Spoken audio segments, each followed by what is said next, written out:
Hello बच्चों, कैसे हो सभी। आज आपके लिए एक नया चैप्टर लेके आए हैं जिसका पूरा वन शॉट हम आज करने वाले हैं। और उस चैप्टर का नाम है नेताजी का चश्मा, जिसको लिखा है यशपाल जी ने।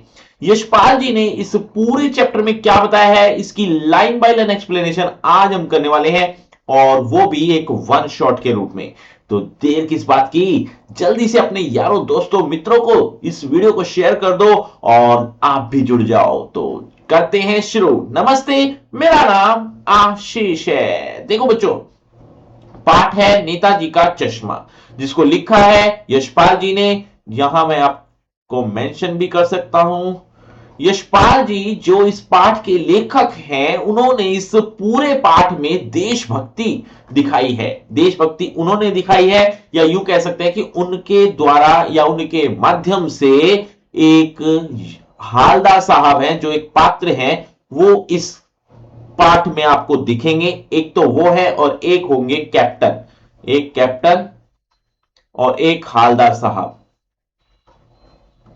ये दो कैरेक्टर हैं हमारे इस पूरी कहानी के। मेन पात्र कह सकते हो, मेन कैरेक्टर कह सकते हो। ये मेन दो पात्र हैं। इसके अलावा और भी पात्र हैं और भी कैरेक्टर हैं, उनके बारे में भी जरूर डिस्कस करेंगे। पूरी A to Z आपको कहानी बताएंगे। लेकिन लेकिन उसके लिए आपको शुरू से लेकर एंड तक हमारे साथ जुड़ना होगा। और अनअकैडमी के स्पेशल क्लास पर मुझसे पढ़ना चाहते हो तो वो भी ऑलरेडी अवेलेबल है। डिस्क्रिप्शन बॉक्स में लिंक मिल जाएगा, नहीं तो आप अनअकैडमी की एप्लीकेशन डाउनलोड कर लो, वहां पर आपको देखने को मिल जाएगी। चलिए, नेताजी का चश्मा। अब आपके कई कमेंट आते हैं कि सर ये एक चैप्टर तो ठीक है, लेकिन क्या अदर चैप्टर्स भी आप पढ़ाओगे। देखो बच्चों, मैं ऑलरेडी काफी टाइम से पढ़ा रहा हूं, और काफी चैप्टर्स अभी जो बचे हुए हैं वो भी धीरे धीरे कवर अप कर रहा हूं, और बहुत जल्दी सिलेबस कवर अप हो जाएगा। लेकिन उसके लिए आपको अपडेट रहना पड़ेगा, तो जरूर अपडेट रहना। देखो, नेताजी का चश्मा पाठ में नेताजी के बारे में बात की जा रही है। एक्चुअल में नेताजी के बारे में भी बात नहीं है, ये नेताजी के चश्मे की बात हो रही है। मतलब नेताजी कौन है? नेताजी हैं सुभाष चंद्र बोस, जिनको आप दूसरे नाम से नेताजी के नाम से भी जानते हो। तो नेताजी के बारे में, यानी सुभाष चंद्र बोस के बारे में नहीं, बल्कि उनके ही एक छोटे से हिस्से यानी उनके एक चश्मे के बारे में बात की जा रही है। और ये चश्मे की क्या कहानी है, आइए शुरू करते हैं। देखो बच्चों, ये जो कहानी है, दरअसल हुआ ये है कि एक चौराहे पर नेताजी की मूर्ति लगी हुई है, यानी सुभाष चंद्र बोस जी की। अब सुभाष चंद्र बोस जी की जो मूर्ति लगी है, उस पर चश्मा नहीं है। अब चश्मा है तो कैसा है वो भी बताता हूं, ध्यान से सुनो। दरअसल हुआ ये कि वहां एक चौराहे पर एक कस्बा था छोटा सा। उस कस्बे के चौराहे पर एक नेताजी के चश्मे की नेताजी की मूर्ति लगी हुई है, जो संगमरमर के पत्थर से बनी हुई है। अब आप भी जानते हैं कि संगमरमर का पत्थर पारदर्शी तो होता नहीं है। पारदर्शी नहीं होता ना, उसके आर पार तो हम देख नहीं सकते, ट्रांसपेरेंट नहीं होता। तो उसके लिए क्या किया जाता है, ट्रांसपेरेंट न होने की वजह से, इसीलिए अब किसी मूर्तिकार ने चश्मा शायद बनाया हो, लेकिन वो बनाते बनाते टूट गया हो, या कोई और वजह भी हो सकती है। मतलब न जाने कितनी वजह हो सकती हैं, लेकिन उनकी आंखों पर चश्मा नहीं है। अब हालदार साहब, जो कि एक करेक्टर ही हैं, उनको अपनी कंपनी के काम के सिलसिले में हर 15-20 दिन में एक बार, हर 15-20 दिन में एक या दो बार वहां उस कस्बे से गुजरना पड़ता था। जिस भी कस्बे में वो मूर्ति थी, तो हालदार साहब क्या करते थे, यहां से जाते तो इसी कस्बे से होकर गुजरते थे। अब कस्बे में जब वो रुकते थे यहां पर, हालांकि उनके पास जीप थी और एक जीप को चलाने वाला ड्राइवर भी था, तो जब वो जीप पर सवार होकर अपने ड्राइवर के साथ इस कस्बे से गुजर रहे होते थे, तो ड्राइवर को इस कस्बे में रुकने के लिए कह देते थे। क्यों कहते थे? दरअसल उनको दो चीजें, दो नहीं बल्कि एक ही चीज जो मेन थी, वो क्या थी कि पान खाना था उन्हें। उनको पान खाने का बहुत शौक था। तो हालदार, बहुत शौक था ऐसा भी नहीं कह सकते, लेकिन पान खाते थे वो। तो जब भी वो इस कस्बे में गुजरते, तो इस कस्बे में एक पान की दुकान थी, उस पान वाला उनको पान खिलाता था। ये भी एक करेक्टर है। पान वाला, ये तीसरा करेक्टर मान लो। तो ये पान वाला उनको पान खिलाता था, उनके जो भी पैसे बनते थे वो उसको चुकता करते थे और वहां से निकल जाते थे। ऐसा कई सालों से हो रहा था। लेकिन इस बार उन्होंने क्या देखा, इस बार उन्होंने देखा कि वहां पर एक मूर्ति लगी हुई है, और वो मूर्ति नगर पालिका ने ही या जैसे भी मिलजुल के उन्होंने बना ली होगी, ऐसा उनके मन में आया। तो मूर्ति तो अच्छी थी, नेताजी सुभाष चंद्र बोस जी वो लग भी रहे थे, अच्छी खासी मूर्ति थी। हाँ, ऐसा जरूर था कि बहुत ज्यादा अच्छी नहीं कह सकते उसको, लेकिन अच्छी खासी मूर्ति थी वो, जिससे लग रहा था कि वो नेताजी की ही मूर्ति है, और एक देशभक्ति की भावना उनके चेहरे से झलक रही थी। तो ये काफी अच्छा प्रयास था। लेकिन हालदार साहब क्या देखते हैं कि मूर्ति तो संगमरमर की है, लेकिन उनकी आंखों पर जो चश्मा है ना वो एक्चुअल वाला है, यानी रियल। रियल का मतलब जैसे आप लोग हम लोग पहनते हैं ना, वैसे ही चश्मा था। यानी धूप का चश्मा कह लो या कोई नजर वाला चश्मा लगा लो, कोई भी कैसा भी चश्मा जो रियल होता है वैसा चश्मा उनकी मूर्ति पर पहनाया गया था। हालां साहब बड़े हैरान हुए। तो उनके मन में आया कि किससे पूछें। जैसे तैसे वो वहां से निकल गए। अगली बार आए तो अब की बार दूसरा कोई और चश्मा लगा हुआ था। कोई और चश्मा का मतलब क्या था, कोई और चश्मे का मतलब कि जैसे होता है ना कि अभी चौकोर चश्मा पहन रखा है, अगली बार आए तो गोल चश्मा लगा रखा है उन्होंने। तो ऐसे अलग अलग कलर के उनके सॉरी कलर नहीं, अलग अलग शेप के चश्मे लगे हुए थे।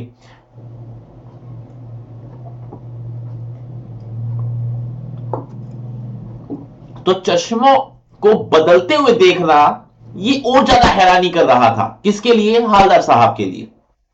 अब हालदार साहब हैरान तो हो रहे थे, हर बार बदलते हुए चश्मे को देख भी रहे थे, लेकिन वो पूछ नहीं रहे थे, बस हैरानी भरी उत्सुकता के साथ निकल जाते थे। अब आया एक पड़ाव, एक टर्निंग पॉइंट। अगली बार जब वो आए, अगली बार कोई तीसरा चौथा चश्मा, मतलब हर बार बदला हुआ, इस बार फिर से बदल गया। अब उनसे रहा नहीं गया। अब उन्होंने क्या किया, पान वाले से ही पूछ लिया, अरे क्यों भाई, ये जो मूर्ति है तुम्हारी, इस मूर्ति पर चश्मा बार बार बदल कैसे जाता है? हैरान होकर जब उन्होंने पूछा उनसे, पान वाला हंस दिया, और फिर उन्होंने जो जवाब दिया वो आगे की कहानी में हम पढ़ेंगे। लेकिन क्या जवाब था वो इंटरेस्टिंग था, तो इसीलिए अब थोड़ा रुक के ही पढ़ेंगे।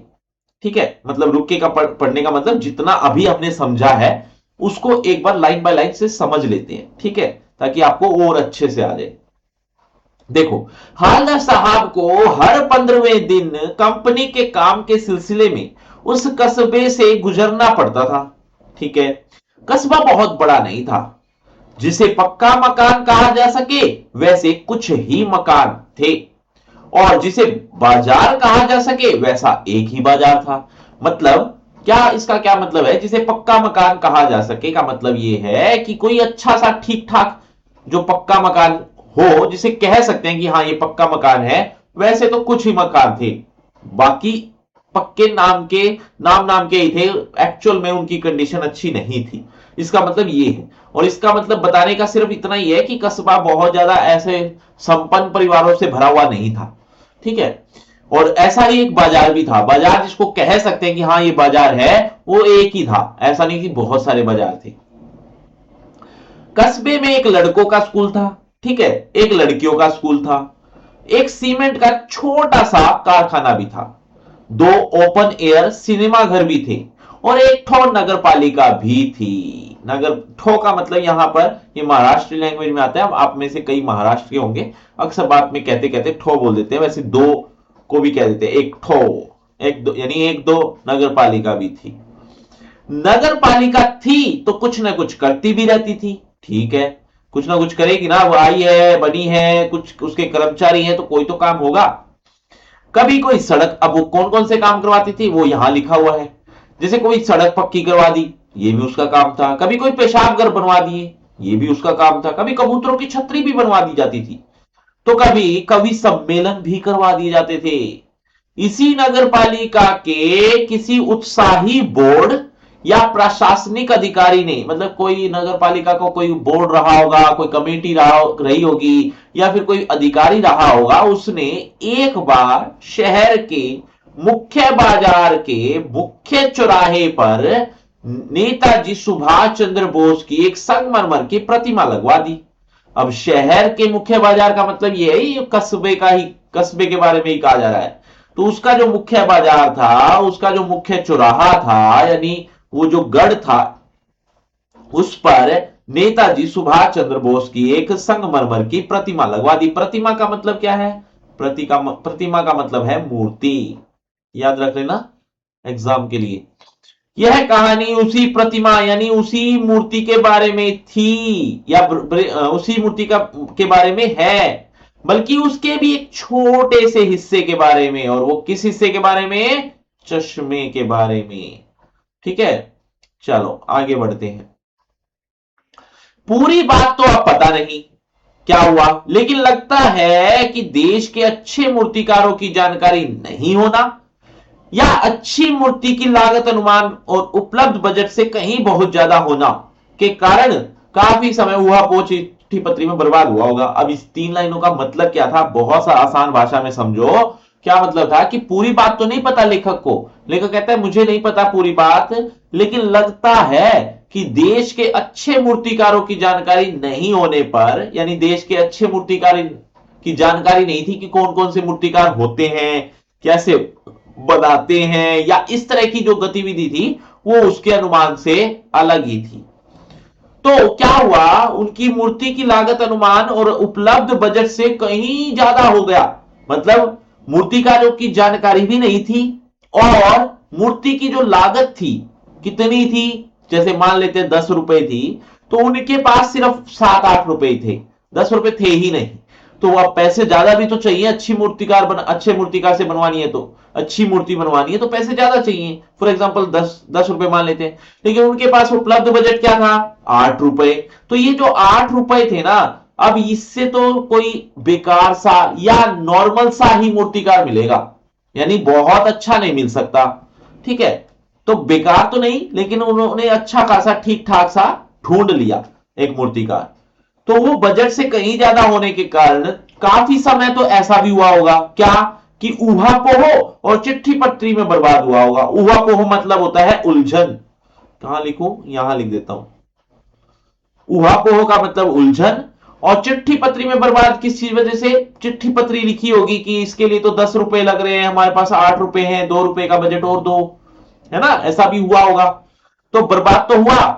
और बोर्ड की शासन अवधि, यानी शायद ये भी हो सकता है कि बोर्ड की, यानी उसी नगर पालिका का जो भी बोर्ड बनवा रहा था इसको, उसकी शासन अवधि समाप्त होने की घड़ी थी। शायद ये भी हो सकता है कि उसकी अवधि समाप्त होने वाली थी। तो किसी स्थानीय कला, मतलब वो समाप्त होने से पहले ही उन्होंने क्या किया, किसी स्थानीय कलाकार को ही अवसर देने का निर्णय किया गया होगा। होगा क्यों लिखा? क्योंकि उनको भी नहीं पता, यानी लेखक को भी नहीं पता कि एक्चुअल में बात है क्या। वो तो बस एक अनुमान लगा रहे हैं कि ये कोई सस्ता सा मूर्तिकार ही पकड़ा होगा, इसी वजह से ऐसा उन्होंने चश्मा नहीं बनाया, या जो भी रीजन रहे होंगे। और अंत में क्या किया होगा उन्होंने, कस्बे के इकलौते हाई स्कूल के इकलौते ड्राइंग मास्टर, मान लेते हैं लेखक ने सिर्फ मान लिया है कि मान लीजिए मोतीलाल जी को ही यह काम सौंप दिया गया होगा। मान लेते हैं कि वो मूर्तिकार वो मोतीलाल जी ही थे, जिसने जो महीने भर में मूर्ति बनाकर पटक देने, एक बार विश्वास दिला रहे थे। पटक देने का मतलब क्या है? मतलब ये है कि उसको इतना कुछ ज्यादा डिटेलिंग में नहीं जाना था, उसको तो बस ये महीने भर में मूर्ति पूरी करनी होगी, उसीलिए उन्होंने कुछ कह दिया होगा कि मैं महीने भर में इसको तैयार कर दूंगा जैसे तैसे भी। तो इसीलिए ये बात कही है। चलिए, अब आगे क्या हुआ, जैसा कि कहा जा चुका है कि मूर्ति संगमरमर की थी, है ना, संगमरमर की थी ना, वो जो मूर्ति थी वो मैं पहले ही बता चुका हूं। अभी संगमरमर होता क्या है? होता है, आपको पता ही है कि घरों में अक्सर ये पत्थर लगता है, संगमरमर का पत्थर व्हाइट कलर का होता है, वैसे क्रीम कलर का होता है। तो क्या हुआ कि टोपी की नोक से कोट के दूसरे बटन तक, मतलब टोपी की जो नोक होती है उससे लेकर कोट का जो दूसरा बटन है, इतनी ऊंचाई, 2 फुट की ऊंची वो रही होगी। कौन? मूर्ति। जो इस मूर्ति को कहते हैं बस्ट। और सुंदर थी, अच्छी लग रही थी। नेताजी सुंदर लग रहे थे, वैसे कुल मिलाकर अच्छी बना दी थी उसने। कुछ कुछ मासूम लग रहे थे तो कुछ कुछ कमसीन लग रहे थे। कमसीन मतलब सुंदर, मासूम और सुंदर लग रहे थे। फौजी वर्दी में थे, यानी वो जो संगमरमर का जो पत्थर पर जो कलाकारी या जो पेंट किया गया था वो फौजी कलर का किया था, यानी उसको उनको फौजी वर्दी में मूर्ति बनाई गई थी उनकी। मूर्ति को देखते ही दिल्ली चलो और तुम मुझे खून दो। क्या क्या बोला कि मूर्ति को देखते ही दिल्ली चलो और तुम मुझे खून दो, ये वगैरह याद आने लगते थे। अब ध्यान से, इसीलिए मैंने 2 बार पढ़ा कि ये उन्हीं के ही नारे हैं। दिल्ली चलो और तुम मुझे खून दो, किनके? नेताजी के। नेताजी ने के ये जो प्रमुख नारे थे ना, ये वो यहां लिख दिया। तो ये जो मूर्ति को देखता था ना, जैसे हालदार साहब ने देखा, तो उनको ये नारे याद आने लग जाते थे।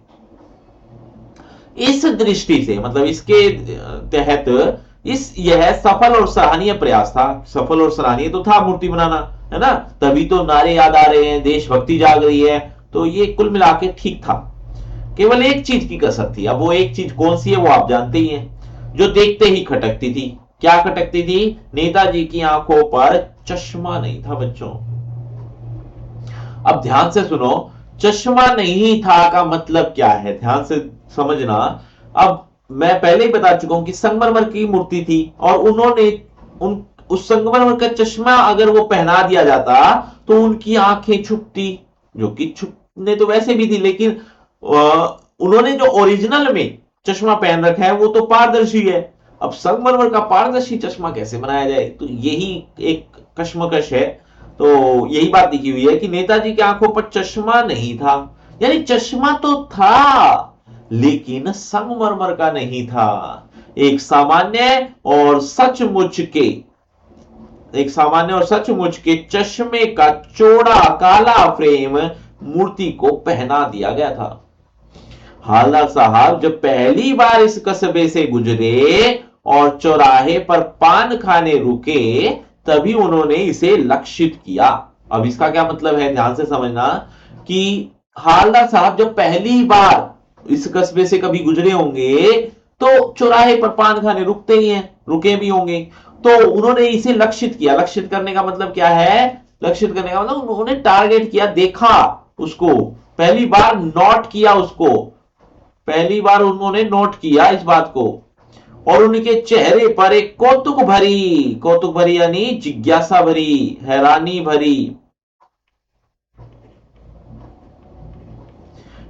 भरी मुस्कान फैल गई। मतलब जब भी उन्होंने देखा तो बड़ा हैरान हुए और कहने लगे, वाह भाई, यह आइडिया भी ठीक है, मूर्ति पत्थर की लेकिन चश्मा रियल। इस बात को कहते हुए बड़े हैरान हो रहे थे, मन मन मुस्कुरा भी रहे थे कि अजीब बात है। आगे क्या हुआ, आगे देखना। जीप कस्बा छोड़कर आगे बढ़ गई। मतलब जो हाला साहब जीप में बैठे थे वो आगे बढ़ गए। वो अब क्या कर रहे हैं, वो अपनी कंपनी के काम के सिलसिले में चले जाते हैं। पान उन्होंने खा लिया होगा तो वो आगे बढ़ जाते हैं। तब भी हालदार साहब इस मूर्ति के बारे में ही सोचते रहे। मतलब जीप में बैठे बैठे भी उनके मन में यही ख्याल आ रहा था, इसी मूर्ति के बारे में। अब जब अंत में, यानी जो वो सोचते सोचते लास्ट में पहुंच गए, अंत में वो इस निष्कर्ष पर पहुंचे कि कुल मिलाकर कस्बे के नागरिकों का यह प्रयास सराहनीय ही कहा जाना चाहिए। सराहनीय ही है, मतलब अच्छा अच्छा उन्होंने प्रयास कर रखा है। महत्व तो मूर्ति के रंग रूप या कद का नहीं है। मतलब ये देखने वाली बात नहीं है कि उसका कद कितना है, उसका रंग रूप कैसा है, उन्होंने चश्मा पहनाया है नहीं पहनाया, ये इतना महत्व की बात नहीं है। महत्व की बात क्या है, महत्व उस भावना का है जो उनके अंदर थी, यानी वहां के नागरिकों की, वहां के वासियों की, उनकी जो भावना थी वो कितनी देशभक्ति भावना रही होगी, जिसने भी ये बनवाई, जिन्होंने चौराहे पर इस चीज में मदद की। वरना तो देशभक्ति भी आजकल मजाक की चीज होती जा रही है, मजाक ही बनता जा रहा है। दूसरी बार, अब दूसरी बार देखो, ध्यान से समझना। दूसरी बार जब हालदार साहब उधर से गुजरे तो उन्हें मूर्ति में कुछ अंतर दिखाई दिया। पहली बार तो आ गए, अब दूसरी बार कितने दिनों बाद, 15 से 20 दिनों के बाद फिर से उनका चक्कर लग गया। तो दूसरी बार जब हवलदार साहब उधर से गुजरे तो उन्हें मूर्ति में कुछ अंतर दिखाई दिया। अब अंतर क्या था? ध्यान से देखा तो पाया कि चश्मा दूसरा है, पहले वाला नहीं था। पहले क्या था? पहले मोटे फ्रेम वाला चौकोर चश्मा था, अब तार के फ्रेम वाला गोल चश्मा है। मतलब रियल चश्मा तो था पहले, अब भी रियल ही है, लेकिन चश्मा बदल गया, उसका फ्रेम बदल गया। तो हवलदार साहब का कौतुक और बढ़ गया। कौतुक का मतलब जिज्ञासा, मन में जानने की इच्छा और ज्यादा तेज हो गई। वाह भाई, क्या आइडिया है! मूर्ति कपड़े नहीं बदल सकती, लेकिन चश्मा तो बदल ही सकती है। ऐसा उन्होंने कहा कि क्या गजब का आइडिया है। मूर्ति चश्मा बदल लेती है, कपड़े तो खैर नहीं बदल सकती, लेकिन चश्मा तो बदल ही सकती है। ऐसा उन्होंने थोड़ा सा व्यंग्य सा करते हुए या हैरानी भरी नजरों से थोड़ा मजाक करते हुए उन्होंने ऐसा कहा, और वहां से वो चले जाते हैं। अब तीसरी बार फिर से आए तो फिर से नया चश्मा था। कमाल है, मतलब हर बार चश्मा बदलता जा रहा है। कमाल है ना। तो हवलदार साहब की आदत पड़ गई हर बार कस्बे से गुजरते समय चौराहे पर रुकना, पान खाना और मूर्ति को ध्यान से देखना। ये उनकी हर बार की आदत हो गई। और एक बार तो ऐसा हुआ जब कौतूहल यानी जिज्ञासा दूरदमनीय। अब दूरदमनीय का मतलब क्या है? दूरदमनीय का मतलब असहनीय। अब ये असहनीय का मतलब क्या है? जो सहन ना हो सके।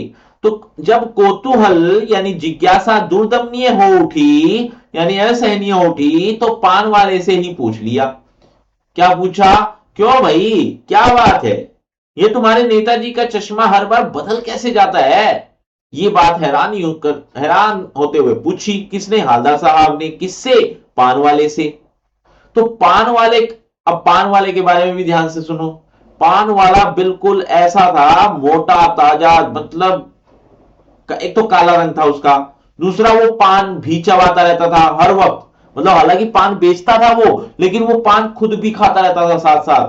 तो एक तो ये उसकी विशेषता थी। दूसरी विशेषता थी कि वो मोटा था, मतलब अच्छा खासा भारी भरकम आदमी था।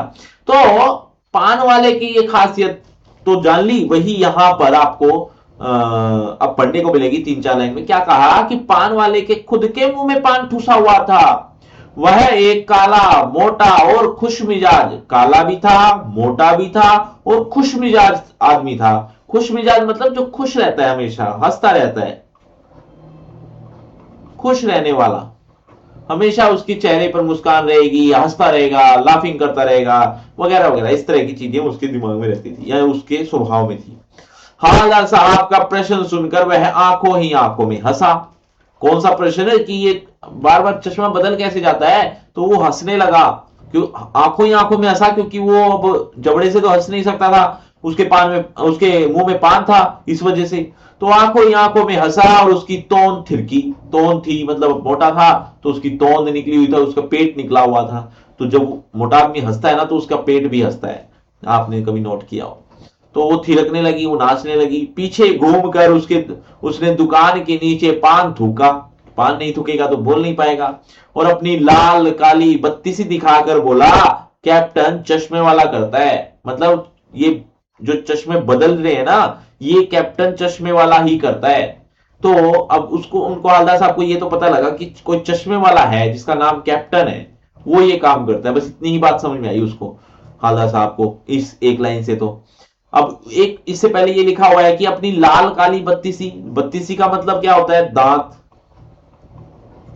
ठीक है, तो ये जो लाल काली बत्तीसी का है, ये लाल काले दांत के बारे में बात हो रही है। तो लाल काली बत्तीसी दिखाकर बोला, कैप्टन चश्मे वाला करता है। अब उसने पूछा क्या करता है, मतलब ऐसा क्या करता है वो? उनको थोड़ी बात ही समझ में आई, एक लाइन में क्या क्या समझ में आ जाता।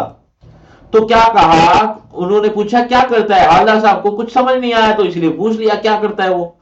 अब उन्होंने यानी पान वाले ने जवाब दिया कि चश्मा चेंज करता है। अब और भी बात कठिन हो गई। क्या कठिन हुई? कि ये चश्मा चेंज क्यों करता है, ये नहीं समझ में आ रहा। पान वाले ने समझाया। अब उन्होंने फिर पूछा क्या मतलब, समझ में तो नहीं आया, क्यों चेंज कर देता है? हवलदार साहब अब भी नहीं समझ पाए। समझ में आए कहां से, क्योंकि उसने पूरी बात तो बताई नहीं। अब उसने थोड़ा सा खुल के और बताया एक दो लाइन में, क्या कहा, कोई गिराक आ गया समझो, गिराक माने ग्राहक, कस्टमर। तो गिराक आप इस तरह से लिखना, ग्राहक हिंदी में। तो कोई गिराक आ गया समझो, उसने अपनी बोली में बोला, तो गिराक को बोल रहा है वो। तो कोई गिराक आ गया समझो, उसको चौड़े चौखट चाहिए। चौड़े चौखट का मतलब चौड़ा फ्रेम चाहिए, यहां पर फ्रेम की बात हो रही है। और वो फ्रेम कैसा, चश्मे का। तो उसको चौड़े चौखट चाहिए, तो कैप्टन किधर से लाएगा? तो उसको मूर्ति वाला दे दिया, उधर दूसरा बिठा दिया। मतलब साफ साफ थोड़ा थोड़ा बात समझ में आ गई आपको भी, और हल्दर साहब को भी। क्या कहा कि कोई ग्राहक आ गया, वो कैप्टन है एक, और ये कैप्टन जो है ना, दरअसल चश्मे वाला है, चश्मे बेचता है। ठीक है, चश्मे वाला है, चश्मे बेचता है। अब कोई ग्राहक आ जाता है, ग्राहक आ गया, उसको चाहिए चौड़े चौखट, जो मूर्ति पर ऑलरेडी लगे हुए हैं, उनको वही पसंद है। तो क्या किया उसने, कैप्टन ने उसके वहां से, यानी मूर्ति से उस फ्रेम को उतारा, ग्राहक को दे दिया, और वहां पर यानी मूर्ति पर कोई दूसरा बिठा दिया, यानी दूसरा लगा दिया। हालांकि उस ऐसा वो मानता है कि वो क्षमा मांगते हुए ही उतारता होगा, क्योंकि उसके अंदर जब इतनी देशभक्ति है, कितनी, कि वो चश्मा उतार रहा है, पहना रहा है, मतलब उसको बिना सॉरी, उसको बिना चश्मे की मूर्ति अच्छी नहीं लग रही, बेकार लग रही है, या यूं कह लो कि देशभक्ति की भावना पर जो उसके अंदर है उसको ठेस पहुंच रही है। तो ये एक सच्चे देशभक्त की निशानी है कि वो अपने जो रिस्पेक्टेड लोग हैं देश के प्रति, स्वतंत्रता सेनानी जो हुए हैं, उनके प्रति इतनी इज्जत है कि बिना चश्मे की मूर्ति उसको खटक रही है। इसीलिए उसने जैसा भी सही, अब मूर्ति तो वो बना नहीं सकता है ना, चश्मे वाला है, तो उसने चश्मा ही पहना दिया। तो वो वहां से उतारता है, ग्राहक को दे देता है, और वहां से जब भी उतारता होगा तो जरूर वो क्षमा मांगता होगा कि मुझे माफ कर दो, मुझे ये चश्मा चाहिए, मैं आपका ये चश्मा उतार रहा हूं, लेकिन हाँ जल्दी ही दूसरा पहनाता हूं। तो इस तरह से वो शायद करता हो, शायद। तो ये कुछ बातें थी जो पान वाले ने बताई। अब हालदार साहब को बात कुछ कुछ समझ में आ गई, है ना, आपको भी जैसे थोड़ा थोड़ी बात तो समझ में आई है ना। अब उनको क्या समझ में आया, उनको समझ में आया कि एक चश्मे वाला है जिसका नाम कैप्टन है, उसे नेताजी के बगैर चश्मे वाली मूर्ति बुरी लगती है, बल्कि आहत करती है, बुरी ही नहीं लगती, आहत भी करती है, यानी दुखी भी करती है, मानो चश्मे के बगैर नेताजी को असुविधा हो रही हो, ऐसा लगता है। इसीलिए वह अपनी छोटी सी दुकान में उपलब्ध गिने चुने फ्रेमों में से एक नेताजी की मूर्ति पर फिट कर देता है। ठीक है, लेकिन जब कोई ग्राहक आता है तो वैसे ही फ्रेम की, मतलब अगर कोई ग्राहक आ गया और उसे वैसे ही फ्रेम की दरकार होती है, दरकार का मतलब क्या है, आवश्यकता, तो वैसे ही फ्रेम की अगर आवश्यकता है जैसा मूर्ति पर लगा है, तो कैप्टन चश्मे वाला, अब वो कैप्टन कहां से लाएगा, वो क्या करता है, चश्मे वाला मूर्ति पर लगा फ्रेम संभवतः नेताजी से क्षमा मांगते हुए, संभवतः इसलिए कहा कि संभव है ये चीज, क्योंकि जब उसके अंदर देशभक्ति की भावना है तो वो जरूर क्षमा भी मांगता होगा, संभवतः नेताजी से क्षमा मांगते हुए लाकर ग्राहक को दे देता होगा, और बाद में नेताजी को दूसरा फ्रेम लौटा देता होगा, है ना। तो अब ये बातें उसको समझ में आई, किसको, हालदार साहब को। जब ये बातें समझ में आई तो उनके दिमाग में एक ही बात आई कि वाह भाई खूब, क्या आइडिया है। अब आइडिया जो उसको लगा, अब उसी आइडिया में एक बात और समझ में नहीं आई हालदार साहब को। अब वो जो बात समझ में नहीं आई वो उनसे पूछता है, क्या पूछता है, लेकिन भाई एक बात अभी भी समझ में नहीं आई। हालदार साहब ने पान वाले से फिर पूछा, क्या, कि नेताजी का ओरिजिनल चश्मा कहां गया, मतलब जब मूर्ति बनी होगी तब तो किसी ने बनाया होगा, तो वो जैसा भी चश्मा था वो एक्चुअल में है कहां, वो कहां गया, वो समझ में नहीं आ रहा हालदार साहब को। अब पान वाले ने उस बात का जवाब दिया या नहीं दिया, ये बात आगे लिखी हुई है, देखो। पान वाला दूसरा पान मुंह में ठूस चुका था, पहला तो खत्म कर ही चुका था, दूसरा भी ठूस चुका था। दोपहर का समय था, दुकान पर भीड़ भाड़ अधिक नहीं थी, मतलब कोई ज्यादा भीड़ भाड़ भी नहीं थी कि और उसको काम हो। वह फिर आंखों ही आंखों में फिर से हंसा, उसकी तोन थिरकी। कत्थे की डंडी फेंक कर, कत्था होता है ना जो पान जो बनाता है ना, वो पान के ऊपर एक डंडी फहराता है इस तरह से, इस तरह से, है ना। वो इस तरह से ये जो डंडी फहराता है ना, इसको कत्थे की डंडी कहते हैं। ये डंडी कत्थे की डंडी होती है। तो उसको कत्थे की डंडी को फेंक दिया, यानी फेंक दिया मतलब वहां जहां रखने की जगह है वहां रख दिया, और पीछे मुड़कर उसने नीचे पीक थूकी और मुस्कुराता हुआ बोला, मास्टर बनाना भूल गया। मतलब क्या है इसका मतलब, नेताजी की जो मूर्ति जिसने बनाई वो मास्टर मोतीलाल मान लेते हैं, ऐसा यशपाल जी ने कहा, लेखक ने कहा। क्या कहा कि मास्टर बनाना भूल गया, उसने वो बनाना ही भूल गया हो। अब ऐसी स्थिति आने पर क्या कि मास्टर बनाना ही भूल गया, तो अब क्या किया जाए। तो और किसी ने तो लगा ही नहीं, वो जैसे तैसे वैसे ही फिट कर दी। तो शायद अब हालदार साहब को थोड़ी थोड़ी बात समझ में आई, और हालांकि ये बात उसने हंसते हुए कही। किसने? पान वाले ने। पान वाले ने इस बात को कहते हुए कि मास्टर बनाना भूल गया, वो हंसते हुए कही। और ये हंसता हुआ चेहरा दिखाता है क्या कि पान वाले के अंदर देशभक्ति की भावना नहीं है। वो तो इस बात को मजाक में ले रहा है। मजाक नहीं है ये। नेताजी की मूर्ति की आंखों पर चश्मा कोई भूल जाए तो हम कहां थे, लगाई क्यों गई, ये कोई हंसने की बात थोड़ी है। तो यही बात लिखी है क्या कि पान वाले के लिए है एक मजेदार बात थी, लेकिन हालदार साहब के लिए चकित और द्रवित करने वाली थी। चकित का मतलब हैरान, और द्रवित का मतलब दुखी। तो ये बात हैरान और दुखी करने वाली थी, यानी वह ठीक ही सोच रहे थे कि मूर्ति के नीचे लिखा जो मूर्तिकार मास्टर मोतीलाल है वो वाकई कस्बे का अध्यापक था।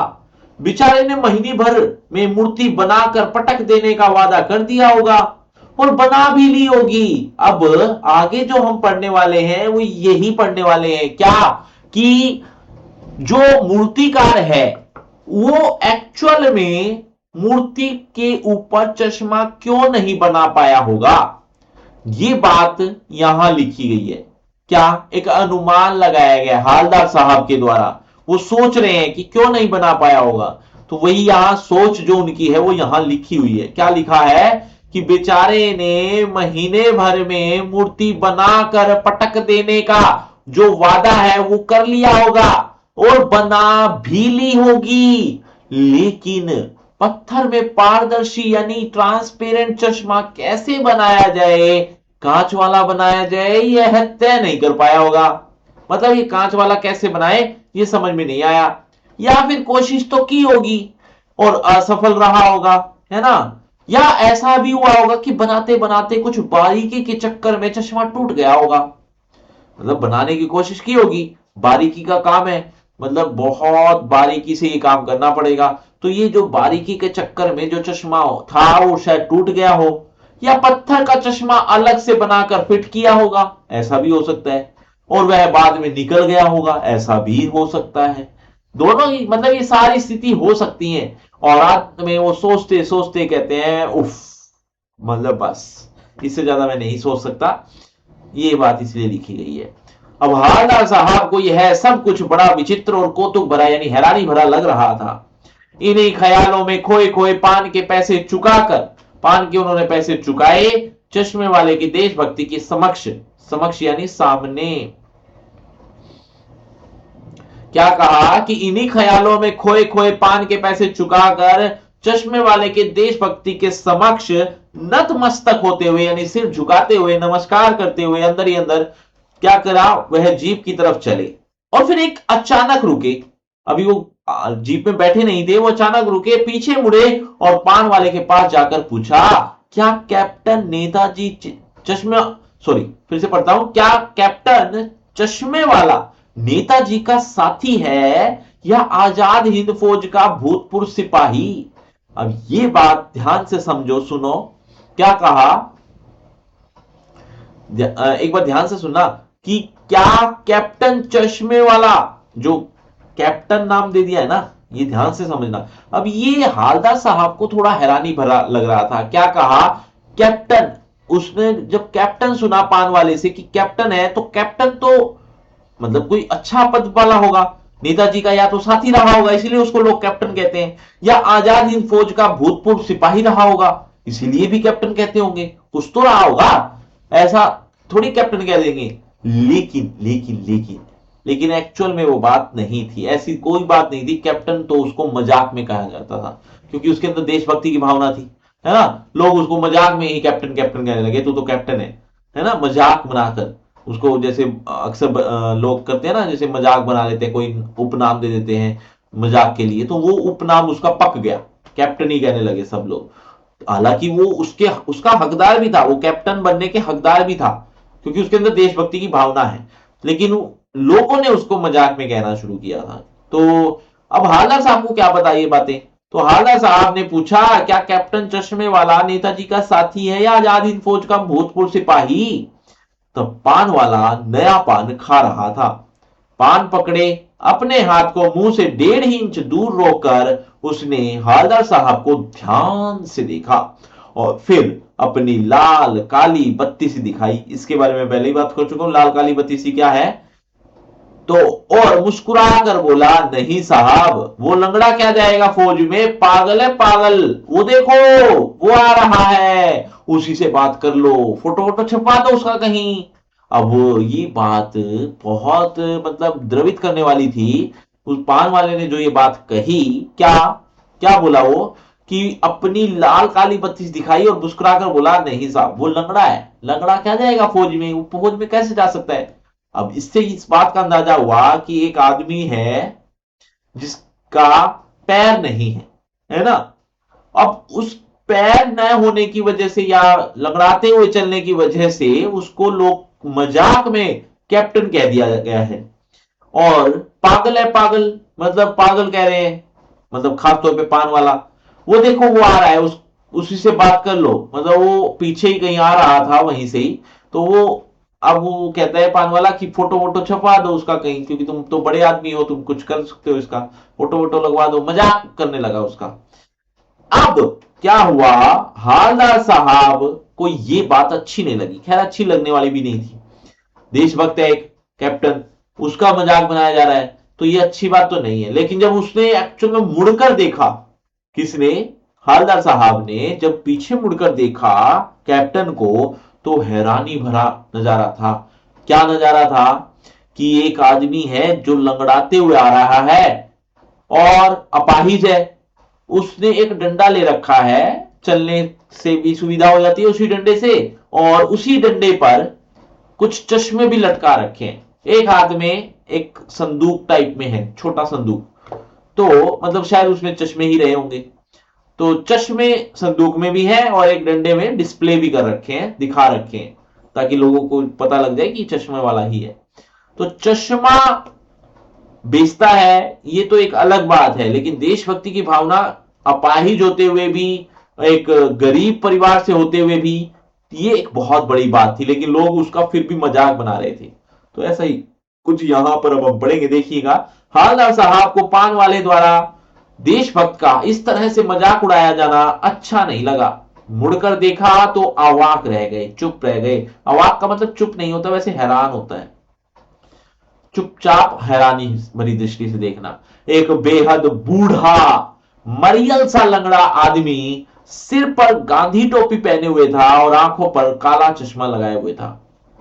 एक हाथ में एक छोटी सी संदूकची, संदूकची मतलब एक छोटा सा बक्सा या बॉक्स, संदूक, छोटा, ज्यादा बड़ा नहीं, तो एक संदूकची थी, और दूसरे हाथ में एक बांस पर टंगे बहुत से चश्मे लिए अभी अभी एक गली से निकला था, और अब एक बंद दुकान के सहारे अपना बांस टिका रहा था।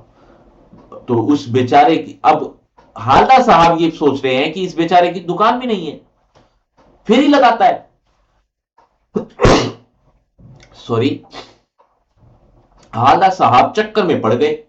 पूछना चाहते थे इसे कैप्टन क्यों कहते हैं, अब वो बात, ये बात पूछना चाह रहे हैं कि कैप्टन क्यों कहा जा रहा है, तो क्या यही इसका वास्तविक नाम है, क्योंकि शायद इसीलिए कहा जा रहा हो। लेकिन पान वाले ने साफ बता दिया था कि वह अब इस बारे में और बात करने के लिए तैयार ही नहीं है, मतलब वो थक चुका था, हार चुका था। कि कितने प्रश्नों का जवाब दे। वो इतना इंटरेस्टेड नहीं है उसके प्रति, कैप्टन के प्रति, हालदार साहब के प्रति। वो तो हालदार साहब पान खाने आते हैं तो दो चार प्रश्नों के जवाब दे दिए, लेकिन अब वो साफ बता देता है मेरा इंटरेस्ट नहीं है। तो उसने साफ साफ बता दिया कि अब इस बारे में बात करने के लिए तैयार नहीं है। दूसरी तरफ जो ड्राइवर था जीप का, वो भी बेचैन हो रहा था, क्योंकि काफी टाइम हो गया था आज तो काफी बेचैन हो रहा था। तो और दूसरी तरफ, तीसरी तरफ हालदार साहब को काम भी था। तो काम भी था, हालदार साहब जीप में बैठकर चले गए। वहां से तो चले गए, मतलब एक नजारा देख लिया, वो नजारा देखते हुए वो वहां से चले जाते हैं। रास्ते में बड़ा सोच आई होगी उनके दिमाग में, कैसे कैसे लोगों के बारे में। और ये देखो, ये आप चित्र देखिए, कुछ इस तरह की स्थिति है। ये एक चौराहे पर एक मूर्ति लगी हुई है। ये बांस है जिसके ऊपर कुछ चश्मे आप देख रहे होंगे। और ये जो कैप्टन है, इसका एक पैर नहीं है, या है तो थोड़ा लंगड़ाता हुआ ऐसा चल रहा है। ये संदूकची जिसको बोल रहा गया था, एक संदूक कह लो। ये कस्बा है, कस्बे के लोग हैं, आसपास कहीं पान की भी दुकान रही होगी। ठीक है, तो इस तरह की स्थिति है ये, समझ गए। चलो, 2 साल तक हालदार साहब अपने काम के सिलसिले में उस कस्बे से गुजरते रहे और नेताजी की मूर्ति में बदलते हुए चश्मे को देखते भी रहे। 2 साल इसी तरह से सिलसिला चलता रहा। इस मूर्ति को भी देखते और इस चश्मे को भी देखते। ये चश्मा हर बार बदल जाता था। 2 साल तक उन्होंने ऐसा ही किया। कभी गोल चश्मा होता तो कभी चकोर, कभी लाल हो कभी काला, कभी धूप का चश्मा, कभी बड़े कांचों वाला गोगा चश्मा, लेकिन कोई ना कोई चश्मा होता जरूर। मतलब क्या है इसका, कि कोई ना कोई चश्मा, कभी लाल चौकोर, लाल काला पीला धूप का, कभी कैसा छोटा बड़ा जैसा भी, होता जरूर था चश्मा। हर बार बदलता भी था और हर बार होता भी था। उस धूल भरी यात्रा में हालदार साहब को कौतुक और प्रफुल्लता के कुछ क्षण देने के लिए, प्रफुल्लता यानी खुशी, उनको इस बात को देखकर खुशी भी मिलती थी कि कोई तो देशभक्ति रखता है।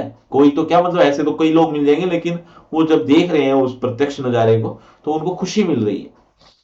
अच्छा, फिर एक बार ऐसा हुआ कि मूर्ति के चेहरे पर कोई भी कैसा भी चश्मा नहीं था।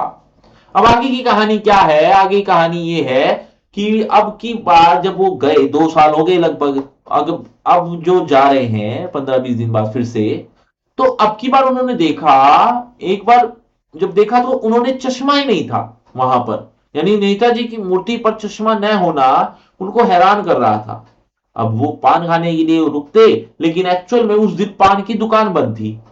पान की दुकान बंद थी, आसपास लोग जो और दुकानें थी 2-4, वो भी बंद थी। तो क्या करते बेचारे, चलो हैरानी भरी नजरों से देखते हुए वो चले गए वहां से। कौन बताए उनको, चले गए। अगली बार फिर से आए 15 दिन बाद। अब की बार दुकानें तो खुली थी, लेकिन चश्मा आज भी नहीं था।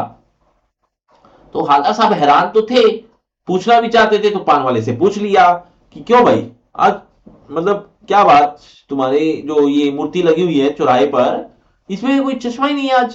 वैसे तो हर रोज होता है, हर बार होता है, बदल जरूर जाता है लेकिन होता जरूर है। तो कैप्टन थोड़ा दुखी हो गया, दुखी हो गया। अपनी धोती के एक सिरे से अपने आंसू कुछ इस तरह से पोंछते हुए उन्होंने बताया क्या, कि कैप्टन मर गया। बड़ा दुखी था उस दिन वो, ये बताते हुए कि कैप्टन मर गया। ये स्थिति जब उसने सुनी, या ये बात जब उन्होंने सुनी हालदा साहब ने, तो वो कुछ नहीं बोले, कुछ भी नहीं बोले। दुखी वो भी हो गए थे। चुपचाप पेन पेन नहीं, पान के पैसे चुकाए और वहां से लौट आए, वापिस चले गए। तो यही कुछ अब हम पढ़ेंगे, देखना आगे फिर क्या होता है। वो भी एक इंटरेस्टिंग मोड़ है, वो भी बताएंगे, लेकिन जितनी हमने समझा वो एक बार पढ़ लेते हैं। फिर एक बार ऐसा हुआ कि मूर्ति के चेहरे पर कोई भी कैसा भी चश्मा नहीं था। उस दिन पान की दुकान भी बंद थी, चौराहे की अधिकांश दुकानें बंद थी। अगली बार भी मूर्ति की आंखों पर चश्मा नहीं था। हालदा साहब ने पान खाया और धीरे से पान वाले से पूछा, क्यों भाई, क्या बात है, आज तुम्हारे नेताजी की आंखों पर चश्मा नहीं है। पान वाला उदास हो गया। उसने पीछे मुड़कर मुंह का पान नीचे थूका और सिर झुकाकर अपनी धोती के सिरे से आंख पोंछता हुआ कुछ इस तरह से क्या बोला, साहब कैप्टन मर गया। और कुछ नहीं पूछ पाए हालदार साहब। कुछ पल चुपचाप खड़े रहे, फिर पान के पैसे चुकाकर जीप में आ बैठे और रवाना हो गए। यानी चले गए। यहां तक की स्थिति आप समझ गए हो। लेकिन जब वो जा रहे थे तो उनके मन में एक सवाल आया कि कैप्टन जो मर गया है उसके अंदर इतनी देशभक्ति की भावना थी, बहुत ज्यादा, लेकिन लोगों ने उसकी कदर नहीं की। कितने लोग ऐसे होंगे जो सिर्फ दूसरों की हंसी के पात्र बन जाते हैं, लेकिन उनके अंदर देशभक्ति की भावना कितनी होती है।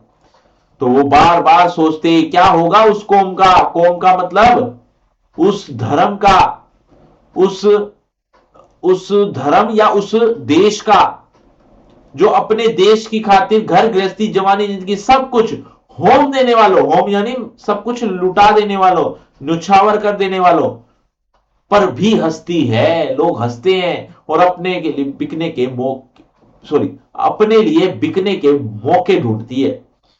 दुखी हो गए। 15 दिन बाद फिर उसी कस्बे से गुजरे। अब 15 दिन फिर से हो गए तो फिर अब की बार क्या हुआ ध्यान से समझना। एक दो बार तीन बार तो उन्होंने देखा कि वहां पर चश्मा नहीं है। चश्मा नहीं है, हैरानी भरी नजरों से देखा तो कैप्टन वाले से पूछ लिया। कैप्टन ने बताया कि कैप्टन तो मर गया। मर गया तो अब चश्मा लगाए कौन, इसीलिए 2-4 बार से चश्मा नहीं दिख रहा था उनको।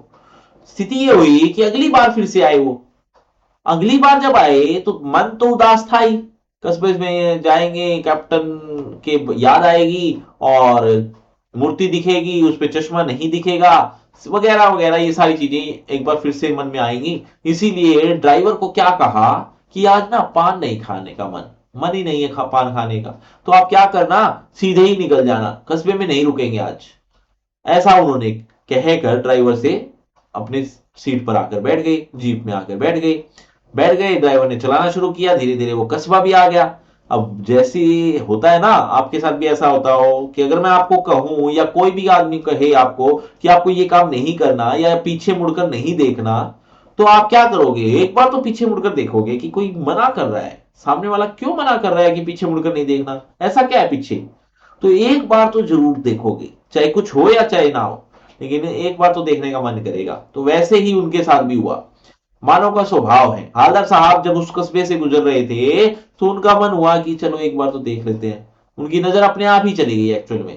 तो जैसे ही वो उस मूर्ति की तरफ नजर दौड़ाई तो क्या देखते हैं, हैरानी चीज भरी चीज दिखती है उनको, और ड्राइवर से चीख कर कहते हैं कि रोको।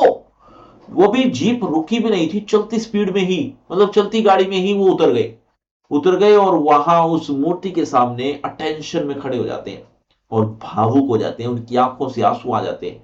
क्यों, ऐसा क्या देख लिया उन्होंने। दरअसल उनकी मूर्ति पर चश्मा लगा हुआ था, और चश्मा कोई ऐसा वैसा भी नहीं, सरकंडे का बना हुआ चश्मा। सरकंडा क्या होता है, घास फूस से बनी हुई एक लकड़ी होती है, और वो लकड़ी से अक्सर बच्चे खेलते खेलते कुछ कुछ बना लिया करते हैं। तो वो सरकंडे से बना हुआ चश्मा था, जो शायद शायद या लगभग पक्का ही है कि बच्चों ने ही बनाया होगा। बच्चों ने उनकी मूर्ति पर वो चश्मा लगा दिया था, और वो जो चश्मा लगाया, सरकंडे का बना हुआ चश्मा, उन पर खिले या ना खिले, लेकिन बच्चों के अंदर देशभक्ति की भावना जरूर खिल रही थी उस चश्मे से। उससे पता चल रहा था कि बच्चों में भी आजकल आजकल के जितने बच्चे हैं या जिन्होंने भी ये लगाया है, उनके अंदर देशभक्ति की भावना भी विद्यमान है। ये कोई छोटी बात नहीं थी। भावुक हो गए ये बात सोचकर। चलो पढ़ते हैं जो मैंने अभी आपको समझाया। हमने यहां तक पढ़ लिया था। तो 15 दिन बाद फिर उसी कस्बे से गुजरे। कस्बे से घुसने से पहले ही ख्याल आया कि कस्बे की हृदय स्थली में, हृदय स्थली का मतलब क्या है, हृदय स्थली का मतलब है कि वहां जो मेन हिस्सा है हृदय के पास, मतलब जैसे शरीर है इंसान का, उसका जो सेंटर है वो हृदय है ना। वैसे ही कस्बे का जो हृदय है वो कस्बे का चौराहा ही है वो। तो उसकी हृदय स्थली, कस्बे के हृदय स्थली में सुभाष की प्रतिमा, प्रतिमा बताया था मैंने, मूर्ति, मूर्ति अवश्य ही प्रतिष्ठापित होगी। प्रतिष्ठापित यानी वहां पर स्थित होगी। लेकिन सुभाष की आंखों पर चश्मा नहीं होगा, क्योंकि मास्टर बनाना भूल गया। मास्टर यानी वो मूर्तिकार, और कैप्टन मर गया। अब दोनों ही चीजें नहीं रही तो ऑब्वियस बात है चश्मा तो नहीं मिलेगा। सोचा आज वहां रुकेंगे नहीं, पान भी नहीं खाएंगे, मूर्ति की तरफ देखेंगे भी नहीं, सीधे निकल जाएंगे। ड्राइवर से कह दिया चौराहे पर रुकना नहीं, आज बहुत काम है, पान आगे कहीं खा लेंगे। ये बात उन्होंने कह दी, लेकिन आदत से मजबूर आंखें चौराहा आते ही मूर्ति की तरफ उठ गई। कुछ ऐसा देखा कि चीखे, क्या रोको। जीप स्पीड में थी। ड्राइवर ने जोर से ब्रेक मारे। रास्ता चलते लोग देखने लगे। जीप रुकते ना रुकते हालदार साहब की जीप से कूदकर तेज तेज कदमों से मूर्ति की तरफ लपके और उसके ठीक सामने जाकर अटेंशन में खड़े हो गए, क्योंकि उन्होंने कुछ ऐसा ही देख लिया था। मूर्ति की आंखों पर सरकंडे का बना छोटा सा चश्मा रखा हुआ था। सरकंडे का चश्मा होता है ना, जैसे खेल खेल में बच्चे बना लेते हैं, जैसा बच्चे बना लेते हैं। हालदार साहब भावुक हैं। भावुक मतलब इमोशनल है। भावुक का मतलब है इमोशनल। तो उनकी आंखों में आंसू आ गए थे हालदार साहब की। इतनी सी बात पर उनकी आंखें भर आई थी। ये इतनी सी बात जरूर लिखी है, लेकिन एक्चुअल में बहुत बड़ी बात थी, खास तौर पे हालदार साहब के लिए। उन्होंने नेताजी की मूर्ति पर जो चश्मा देखा, वो एक्चुअल में बच्चों का बनाया हुआ था। वो इस बात को लेकर कि बच्चों में भी देशभक्ति की भावना है, वो ये बात सोचकर भावुक हो जाते हैं और उनकी आंखों में आंसू आ जाते हैं, उनकी आंखें भर आती हैं। तो ये थी कहानी यशपाल जी द्वारा लिखी गई। लेकिन बच्चों, अगर आप मुझसे और ज्यादा पढ़ना चाहते हो, मेरी क्लास और ज्यादा अटेंड करना चाहते हो, तो बच्चों हर थर्सडे को, जैसे आज थर्सडे है, जैसे हर थर्सडे को आप ये वीडियो देख ही रहे हो, ऐसे ही आपको हर थर्सडे को इसी तरह की वीडियो आपको देखने को मिल जाएगी। ठीक है। एक बात, लाइव क्लास भी अगर मेरी आप अटेंड करना चाहते हो, जो कि आपको समय समय पर उपलब्ध करवाता रहता हूं लाइव क्लास, उसके साथ भी अगर जुड़ना चाहते हो तो एक बार नोटिफिकेशन ऑन कर लेना, सब्सक्राइब कर लेना चैनल को। इसके साथ साथ एक स्पेशल क्लास जो आपके लिए बहुत स्पेशल होगी, क्योंकि ये आपके लिए बिल्कुल फ्री में उपलब्ध होती है। ये बिल्कुल फ्री है, कोई पैसा कोई चार्जेस नहीं है, बस मिलेगी आपको अन अकेडमी के एप्लीकेशन पर। ये ध्यान रखना, बस ये एप्लीकेशन पर मिलेगी और बिल्कुल फ्री क्लास होगी, मेरी ही क्लास होगी, हिंदी की क्लास होगी। ठीक है। तो अगर आपको लग रहा है कि मेरे जो क्लासेस हैं वो कम आ रही हैं, तो वो आपकी गलत फहमी है। आपको पता ही नहीं है कि एक्चुअल में मेरी क्लासेस कब कब और कहां कहां हो रही है। तो एक तो लाइव क्लास हो जाती है यूट्यूब पर ही, और हर वीरवार को भी एक क्लास होती है, और स्पेशल क्लास में तो मैं आता ही रहता हूं। तो ये सारी क्लासेस से जुड़ जाओ, क्योंकि धीरे धीरे सारा सिलेबस इन तीनों चीज जगहों पर कवर अप किया जा रहा है। तो उसके लिए बस आपको नोटिफिकेशन ऑन करना पड़ेगा और हमारे साथ जुड़ना पड़ेगा, चैनल को सब्सक्राइब करना होगा और अपडेट रहना पड़ेगा। और जो इंपॉर्टेंट लिंक्स हैं वो डिस्क्रिप्शन बॉक्स में दे दिए गए हैं, उनके साथ भी आप जुड़ सकते हैं। और आप दीजिए मुझे इजाजत। शुक्रिया, धन्यवाद, थैंक यू। आप हमारे साथ जुड़े, हमारे साथ बने रहे। हिंदी की और ज्यादा क्लास लेना चाहते हो तो मैंने अभी थोड़ी देर पहले ही बता ही दिया है। चलिए अब दीजिए इजाजत। शुक्रिया, धन्यवाद, thank you, good night, Shaba खैर, बाय बाय बच्चों।